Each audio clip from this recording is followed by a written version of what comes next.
उन दिनों गर्मी के मौसम का घर की छत से बड़ा गहरा रिश्ता था। इसका अंदाज अब इस बात से ही लगाया जा सकता है कि मेरे पुराने घर की छत पर अब शायद ही महीने में कभी झाड़ू लगती हो या उसे धोया जाता हो। हाँ, बारिश हो जाए तो नीचे घर में बैठे लोग ये ज़रूर कह देते हैं, अच्छा हुआ छत साफ हो गई आज। लेकिन एक वो भी ज़माना था जब गर्मी के दिनों में शाम होते ही छत पर पानी से छिड़काव करना घर का एक ज़रूरी नियम था। तब नगर पालिका के नल 5 बजे आते थे। पूरे घर में पानी के लिए शोर रहता। घर के बड़े बड़े बर्तनों को जल्दी जल्दी भर लिया जाता, जैसे टंकियों, तसलों, भगोनों और कुछ अन्य बर्तन को भी। ये सब ज़रूरी भी था, क्योंकि अगर पूरी रात बत्ती ना आई तो हैंडपंप पर बाल्टी लेकर लंबी लाइन कौन लगाएगा। खैर, पानी भरने के बाद शुरू होता छत पर पानी के छिड़काव का सिलसिला, और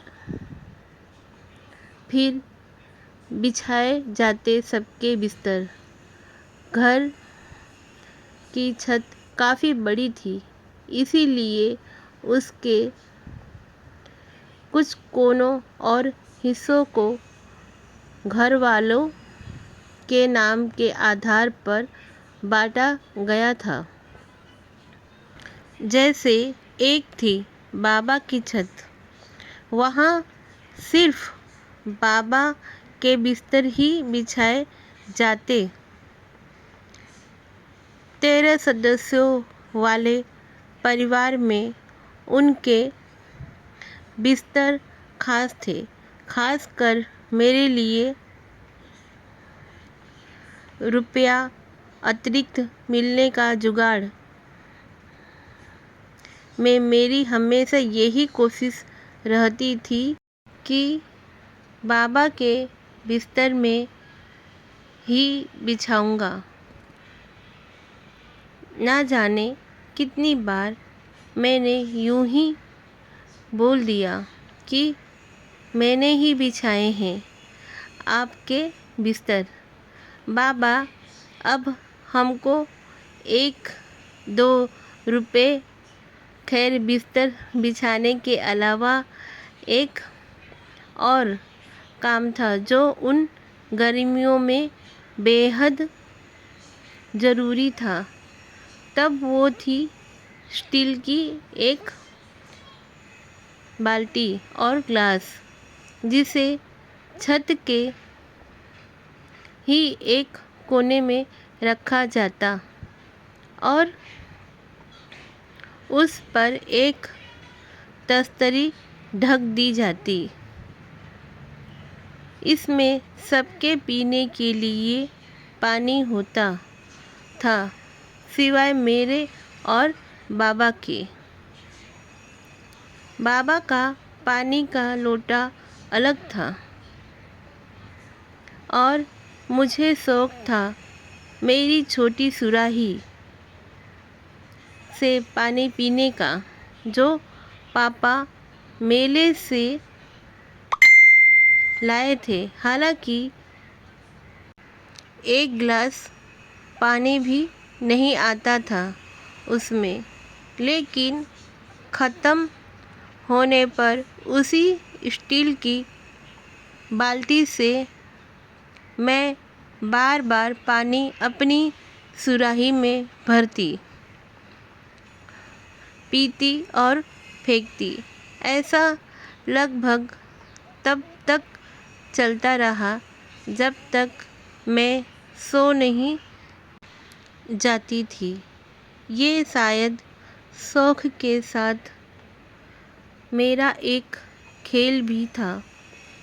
पानी की उस बाल्टी के साथ कुछ और भी था जिसे शाम होते ही छत पर लाना बेहद ज़रूरी था। वो थे हाथ वाले पंखे, यानी बिजना चटाई की तरह बुने हुए वे पंखे। घर में कई सारे थे।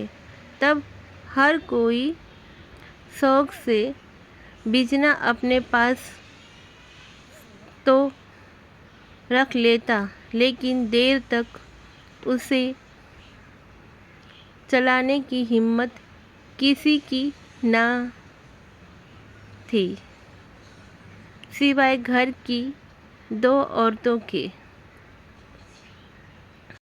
अलावा।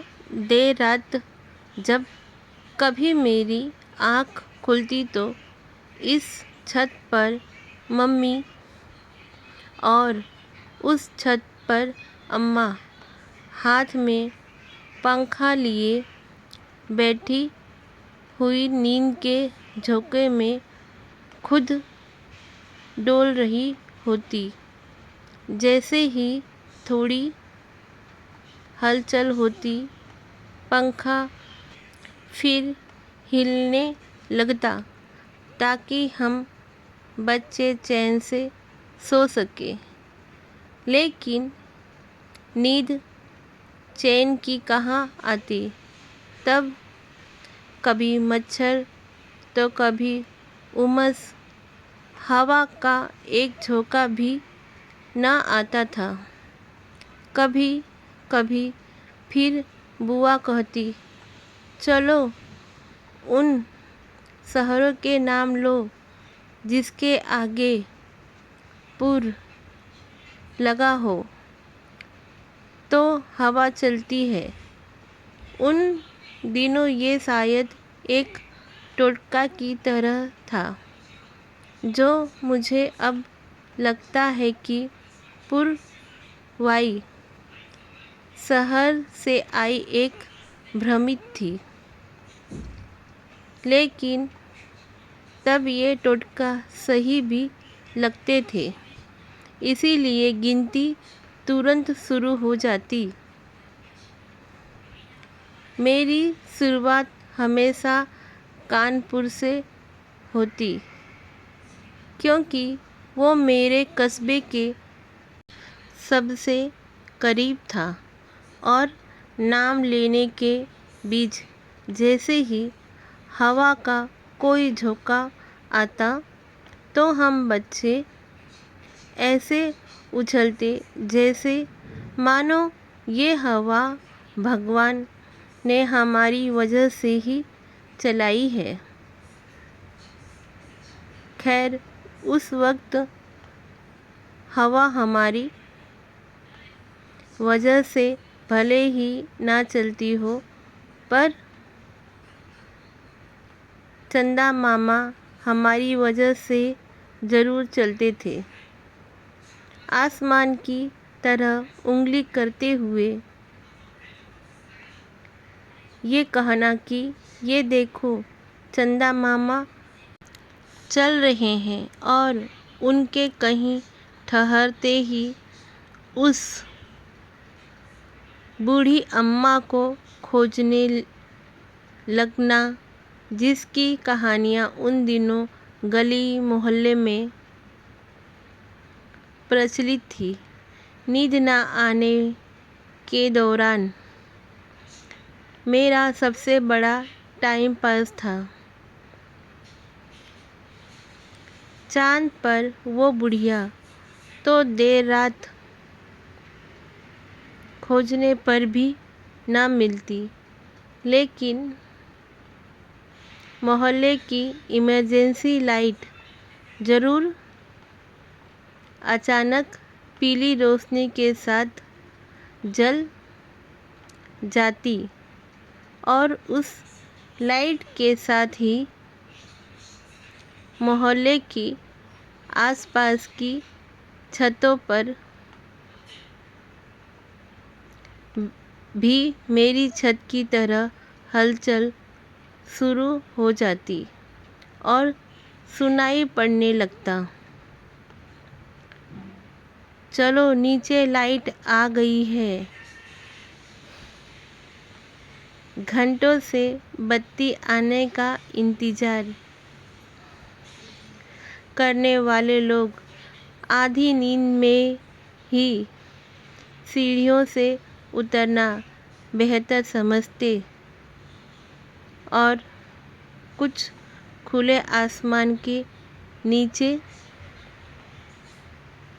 सुकून से गहरे ख्वाब देखते रहते। मैं भी पापा, बुआ या चाचा की गोदी से नींद में ही कब नीचे कमरे में पहुंच जाती पता ही नहीं चलता। लेकिन कई बार सूरज की नन्ही किरणों की रोशनी से या मक्खियों की भिनभिनाहट से आँख खुलती।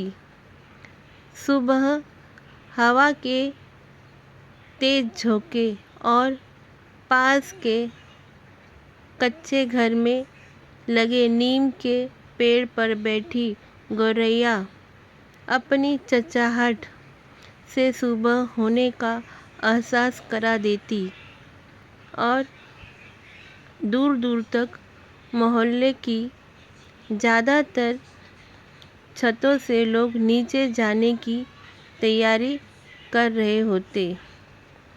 तब गर्मियों की शाम कुछ ऐसी ही शुरू होकर जल्दी सवेरे ही ख़त्म हो जाती थी और अब हर मौसम की शाम लगभग एक जैसी ही होती है। कभी कभी घर की चार दीवारों में बंद दिन कब निकल जाता है पता ही नहीं चलता। सूरज ढलकर चाँद को आमंत्रित भी कर देता है, लेकिन ये एहसास कई बार होता तक नहीं। शायद वजह भी है साधनों की।